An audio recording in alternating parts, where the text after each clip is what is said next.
Сәлем достар, менің каналыма қош келдіңіздер. Маған лайк басып тіркелуді ұмытпаңыздар.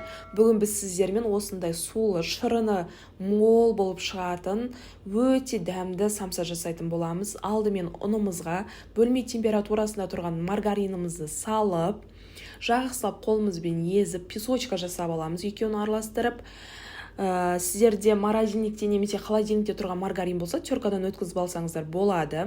Бөлек ыдысымызға тұзымызды, жұмыртқамызды, қаймағымызды салып, венчикпен немесе қасықтың көмегімен жақсылап тұрып араластырып, жаңа песочкамызға құйып, жұмсақ қамыр елеп аламыз. Сіздерде оның қалып бара жатқан жағдайда азғантай су қосып жіберсеңіздер, шеңке етпейді. Қосып елеп жіберсеңіздер болады. Қамырымыз өте жұмсақ болып шығады.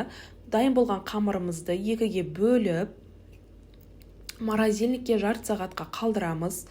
Қамырымызды морозильниктен алған соң жұқа етіп жайып, ертілген сары майымызды жағып, ортасына осылай видеода көрсетілгенде жан-жағының барлығына жақсылап тұрып жағыңыздар, жұқалап, нығыздап орайтын боламыз.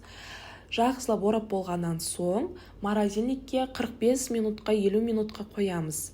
45-50 минуттан соң алып, өздеріңіз қалағандай 20-25-30 граммның аралығында қамырымызды бөліп, самсамызды дайындайтын боламыз. Мен салмасына өткізілген ет, пияз және де бұрыш, азғантай су және де тұз қостым.